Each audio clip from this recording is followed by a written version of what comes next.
Et Shalom Akim. Alors, commençons en donnant tout honneur, toute gloire à Yahweh, Bahasham, Yahweh Shai, Bahasham, Rocha Kodash. Double honneur et respect aux apôtres de Great Millstone, ceux qui guident bien les élus de la nation d'Israël. Et Shalom aux élus. Alors, cette leçon portera sur comment Adam, à sa création, notre ancêtre Adam, à sa création, n'était pas seul sur la terre, mais en fait, il était accompagné de d'autres êtres humains, ok, de d'autres créatures humaines. Et de plus, il avait des parents. Alright, so on va aller directement au point. Ok, ça sera pas une longue leçon. Ok, on va sortir les préceptes pour prouver ce fait. Et commençons le livre de Genèse, le 5e chapitre. Ça dit ici, ceci est le livre des générations d'Adam, au jour où Allahim créa l'homme et le fit à la ressemblance de Dieu. Ok, je dis Allahim parce que lorsqu'on va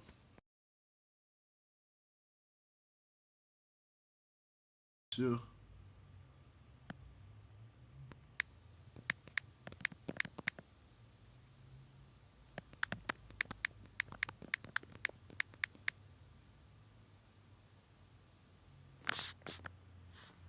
Genesis 5.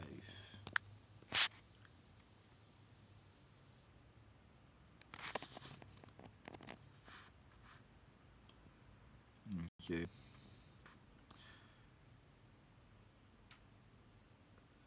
Ça dit ici, this is the book of the generations of Adam in the day that God created man. Ok.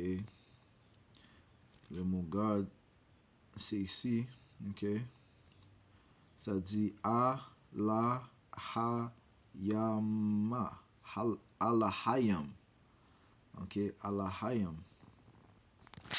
Et on va voir la définition du mot Allahayam. On va aller dans le blue letter. Ok. Ok, livre de Genèse, chapitre 5. Le premier verset. Okay. The book of the generation of Adam, the day that. Ici, ça, encore une fois, Allahayam. Ok. Ils disent Elohim, but ça dit quoi? Allahayam, ça dit rulers, judges, divine ones, angels, gods. Ok. Alright, so ça parle de plusieurs êtres. Ok. Et qui sont ces êtres? Ça commence avec Yahweh Shai, ainsi que les anges. Ok. Ok, c'est Yahweh Shai qui a reçu le guide de Yahweh pour créer toute chose. Il a fait assister des anges. Ok, c'est pour ça que lorsqu'on va dans le livre de Genèse, le premier chapitre, et le 26e verset, ça dit, et encore une fois, Allahayam dit, faisons l'homme à notre image. Faisons l'homme à notre image. Ok, donc ils étaient plusieurs, selon notre ressemblance, et qu'il domine sur les poissons de la mer et sur les volatiles dans l'air et sur le bétail et sur toute la terre et sur chaque être rampant qui rampe sur la terre. So, lorsque les anges commençant par Yahushai, on dit faisons l'homme à notre image, c'est en fait de donner de l'ordre à l'homme, de lui donner des statuts, des commandements, ok, des lois, ok, de lui donner l'ordre, de lui donner de l'ordre, ok. Faisons l'homme à notre ressemblance, selon notre image, et qui domine sur les poissons de la mer, ok. Encore une fois, c'est les Allahayam qui ont fait ça. Okay. Ok, ça va être la même chose, juste pour prouver premier Genèse 1 et verset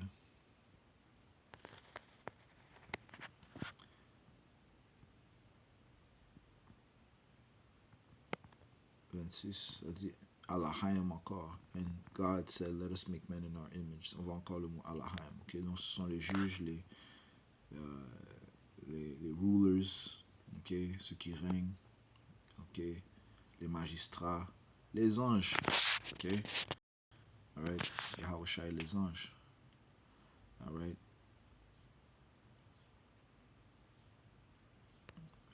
Genèse 1, verset 27, on continue. Alors, Allahim créa l'homme en sa propre image, en image de Allahim, le créa-t-il, mâle et femelle, les créa-t-il.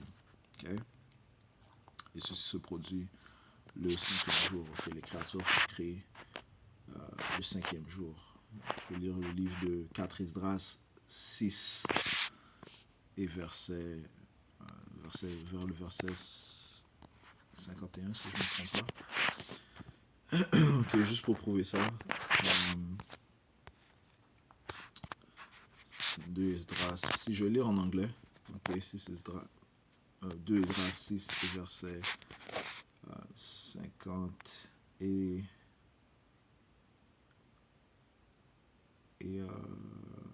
en fait c'est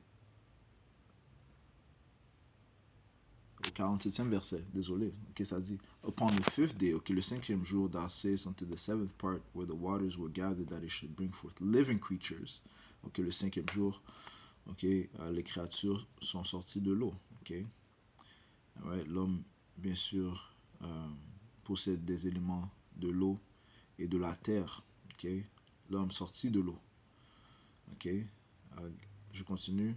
Fowls and fishes, and so it came to pass, for the dumb water and without life brought forth living things at the commandment of the Most High, that all people might praise thy wondrous works. Verset 49. Thou didst ordain two living creatures, okay? The one thou callest Enoch. Et Enoch, c'est l'homme, ok? Enoch, un mot pour Enoch, c'est adroit. Un homme entraîné, une personne entraînée, ok? Et c'est ce que l'homme est, ok? You know, l'homme, les Écritures disent que le Seigneur a créé l'homme adroit, mais il a changé de différentes devises, okay? The one thou callest Enoch and the other Leviathan, and did separate the one from the other for the seventh part, namely, where the water was gathered together, might not hold them both. Unto Enoch thou giveth one part, which was dried up the third day, that he should dwell in the same part, wherein are 1,000 hills, right? So la terre est ce que l'homme réside. But unto Leviathan, ça c'est une créature de l'eau, thou givest the seventh part, namely the moist, and hast kept him to be devoured, of whom thou wilt and when. Ok, ceci s'est produit dans le cinquième jour. Dans le cinquième jour, l'homme fut créé, ainsi que d'autres créatures vivantes, telles que Leviathan. Okay. J'avais mentionné un précepte, je vais sortir rapidement. Si je ne me trompe pas, c'est dans le livre de l'Ecclésiaste.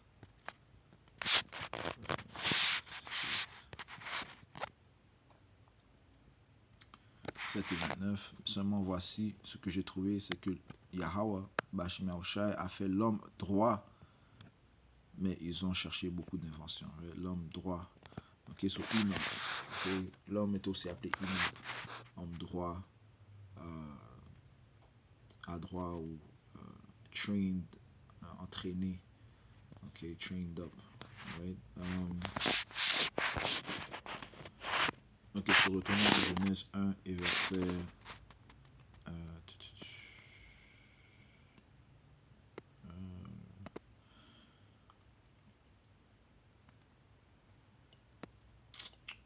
verset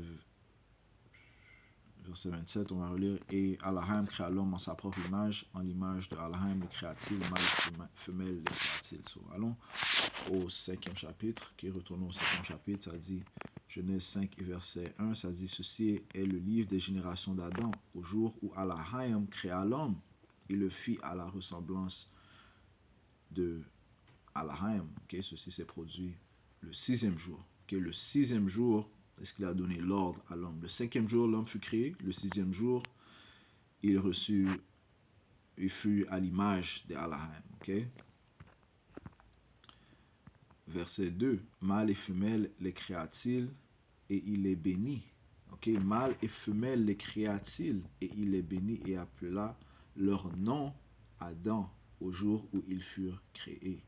Okay? Et Adam veut dire du sol. Okay? Okay? So l'homme et la femme sortent du sol. First man, okay? Adam, first man.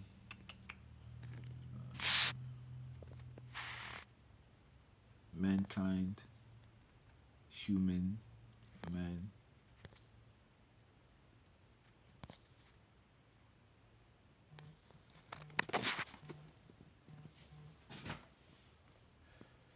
Shalom, Maka. I'll call you right back, alright?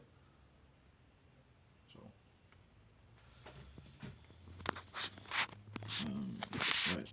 So, Adam, Adam, alright.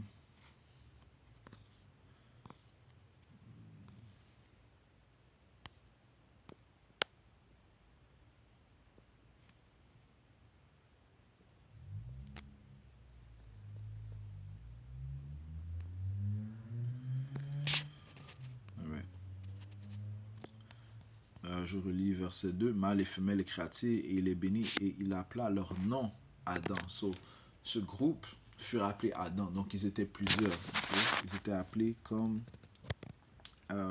Adamites. Adamites, en anglais c'est Adamites. Okay? Au jour où ils furent créés. Okay? Donc, ils étaient en grand nombre. Okay? Et c'est de Adam. C'est Adam, le Adam, parmi plusieurs Adams. C'est lui qui fut choisi. Ok?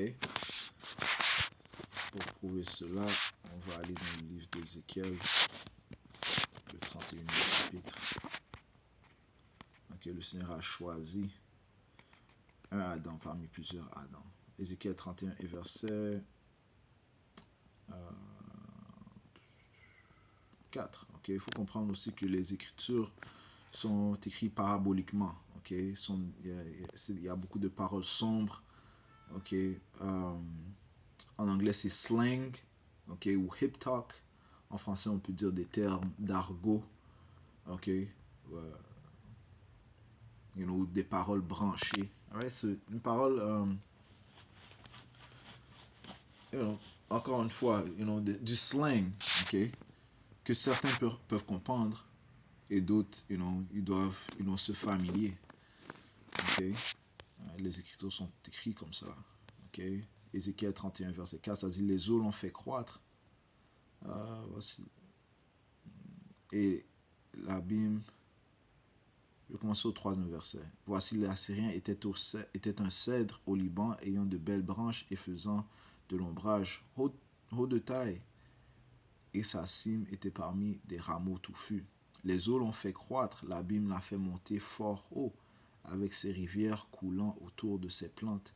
Il envoyait ses ruisseaux à tous les arbres des champs. Okay? C'est pourquoi sa hauteur s'est élevée par-dessus tous les arbres des champs. Okay? Les arbres représentent les peuples. Okay? Les différentes personnes. Okay? Et ses rameaux ont été multipliés et ses branches sont devenues longues par l'abondance des eaux quand il bourgeonnait. Tous les volatiles du ciel faisaient leur nid dans ses branches, et toutes les bêtes des champs faisaient leurs petits sous ses branches, et toutes les grandes nations demeuraient sous son ombre. Il était donc beau dans sa grandeur et dans sa longueur de ses branches, car sa racine était près de grandes eaux. Les cèdres du jardin de Dieu ne le cachaient pas, les cyprès n'égalaient pas ses rameaux, et les châtaigniers n'étaient pas comme ses branches, ni aucun arbre du jardin de Dieu n'égalait sa beauté. Okay? Ça part d'Adam. Okay? Ça part d'Adam. Okay? Et les arbres, aucun arbre du jardin de Dieu n'égalait sa beauté. Okay? Aucune autre personne, aucune autre nation, okay, n'égalait la beauté d'Adam.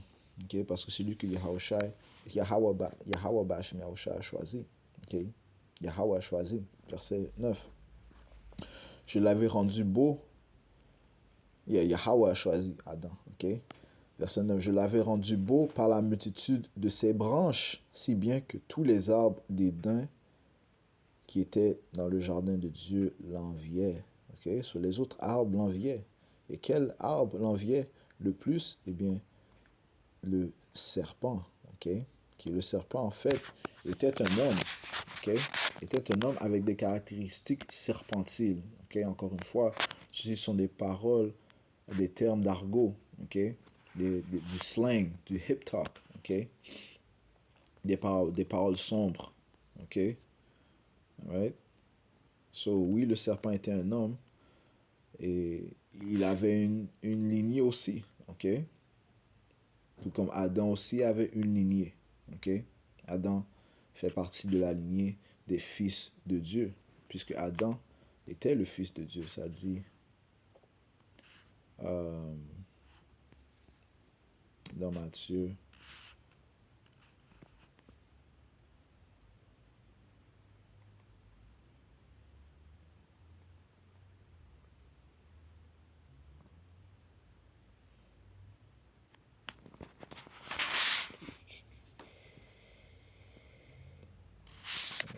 Luc.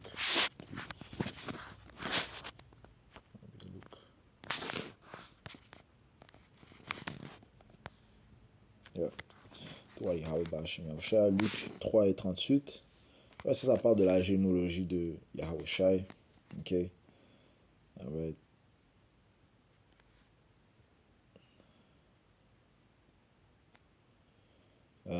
Ça dit ici, en fait, c'est la généalogie de maternelle de Yahushai. Ok. Je commence au verset 22. Ça dit ici, et l'Esprit Saint descendit sur lui en une forme corporelle, sur qui, sur Yahushua, comme une colombe, et une voix vint du ciel qui dit, tu es mon fils bien-aimé, en toi je prends grand plaisir. Et Yahushua lui-même venait d'avoir environ 30 ans, étant comme on le supposait, le fils de Joseph, qui était le fils d'Élie, qui était le fils de Matat, qui était le fils de Lévi, qui était le fils de Melchi, qui était le fils de Jana, qui était le fils de Joseph.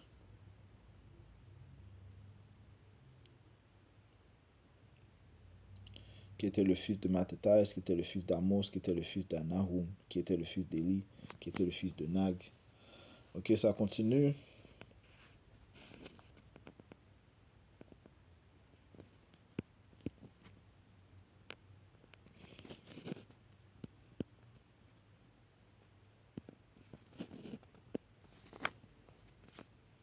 Au verset 38, qui était le fils d'Inos, qui était le fils de Seth, qui était le fils d'Adam, qui était le fils de Dieu. Bien sûr, Adam était le fils de Dieu. Ok.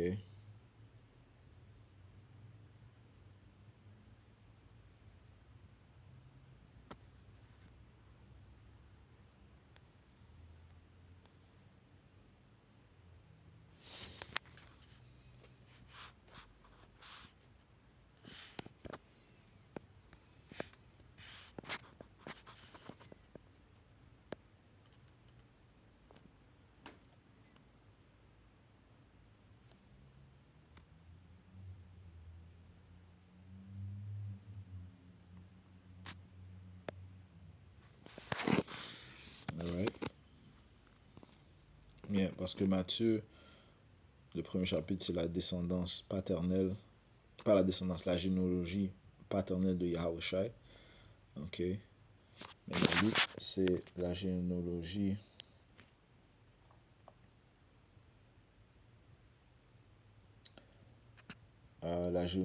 de... Quand je dis maternelle, c'est du fait que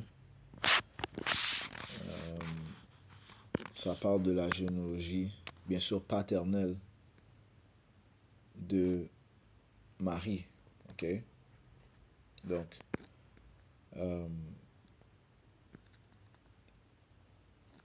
les trois, les trois commençant au verset 23, ça dit le fils, Yahushua, le fils de Joseph, ok, le fils de Joseph qui était le fils d'Élie. Élie, c'était le, le père de Joseph, du sens que c'était le père aussi de Marie, ok, le père, le, euh, le père de Marie biologique et aussi bien sûr le père de Joseph, parce que le mariage c'est une union familiale, ok. So, encore une fois, Luc 3, ça parle de la généalogie de Yahushua du côté de sa mère, ok. Les pères de sa mère. C'est pour ça que je dis maternelle, ok. Mais ça parle des pères de sa mère, ok. Le père de Marie était Élie, ok, et qui par le mariage entre Joseph et Marie fut le père de Joseph. Alright? So, le point est que Adam était le fils de Dieu. Alright? On sait qu'il y a des leçons parmi des leçons. Alright? So, lorsqu'on va on retourne à Ézéchiel 31, on sait qu'il y avait d'autres arbres, entre guillemets, dans le jardin de Dieu. Ok? Alright, ces arbres sont des gens, ok, des peuples. Ok, ça dit Ézéchiel 31 et verset 9, je l'avais rendu beau par la multitude de ses branches, si bien que tous les arbres d'Éden étaient dans le jardin de Dieu, qui était dans le jardin de Dieu, l'enviait. Ok, l'un des arbres c'était le serpent. Alors, qu'est-ce qui prouve que les arbres sont des hommes? Allons c'est là qu'il y a au livre de Marc, chapitre 8. Et verset 24, ça dit ici, lorsque Yahushua guérit un homme aveugle, l'homme aveugle a dit, verset 24, il dit, il leva les yeux et dit, je vois des hommes semblables à des arbres marchants. Okay? So, you know, les hommes sont comparables à des arbres. Okay?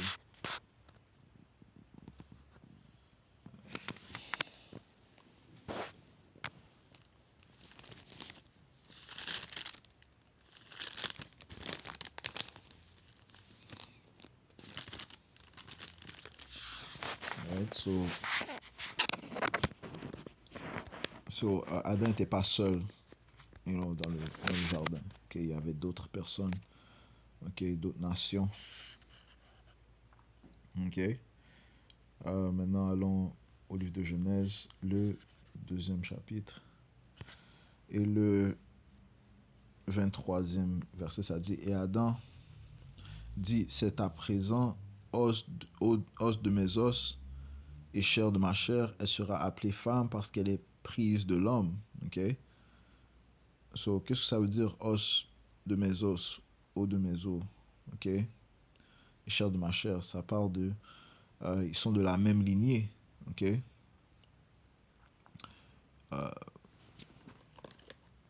De la même famille.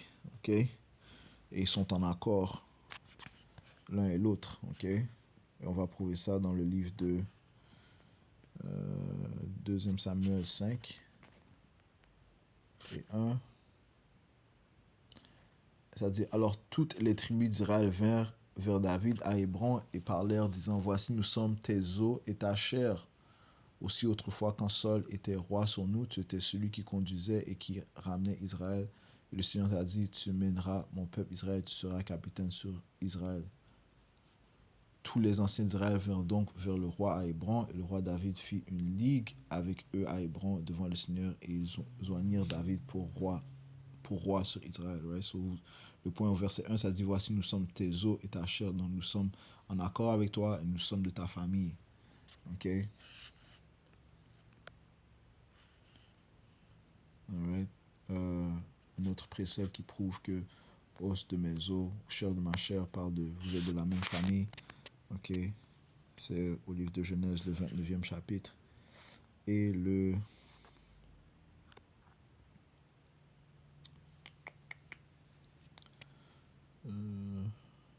le 14e, le 12e verset. Et Jacob raconta à Rachel qu'il était frère de son père et qu'il était fils de Rebecca, et elle courut le raconter à son père.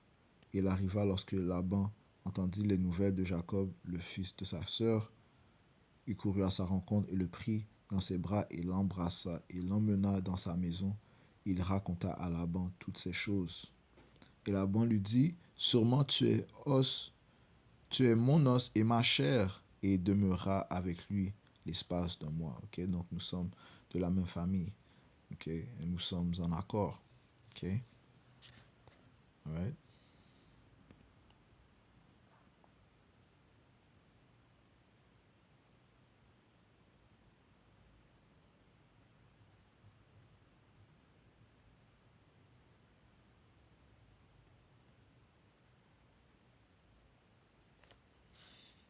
All right.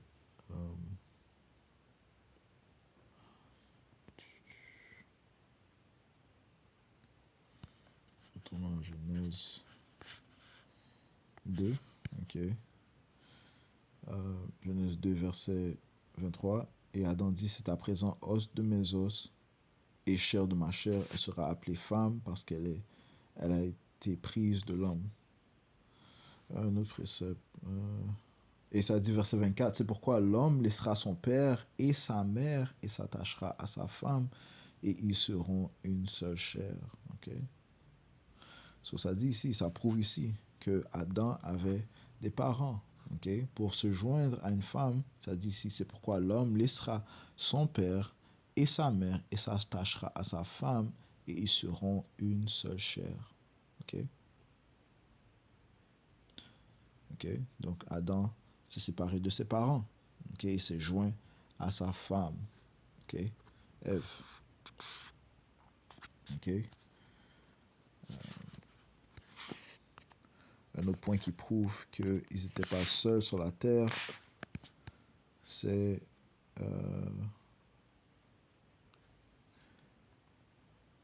au livre de Genèse, le 4e chapitre et le 16e verset. Et Caïn c'est qui? Le fils d'Adam et Ève, sortit de la présence du Seigneur et demeura dans le pays de Nod à l'est d'Éden. Et Caïn connut sa femme, ok, et elle conçut et enfanta Enoch. Et il bâtit une ville et appela le nom de la ville au nom de son fils Enoch. Ok. So, d'où est-ce que provient cette femme? Ok. Est-ce un enfant, un autre enfant d'Adam et Ève? Non. Ok. Il y avait d'autres peuples, il y avait d'autres familles. Ok. Et Caïn s'est joué avec une fille d'un autre peuple, ok, d'une autre personne. Ok. Verset 17. Et Caïn connut sa femme et elle conçut et enfanta Enoch et il bâtit une ville et appela le nom de la ville du nom de son fils Enoch. Ok. So, ceci prouve qu'il y avait d'autres nations avec Adam et que même aussi Adam il avait des parents. Ok. Ouais, so, encore une fois, je vais conclure en donnant tout honneur, toute gloire à Yahweh, Bahashem, Yahweh Shai, Bahashem, Racha Kodash. Tout honneur et respect aux apôtres de Great Millstone, ceux qui guident bien les élus de la nation d'Israël, et shalom aux élus.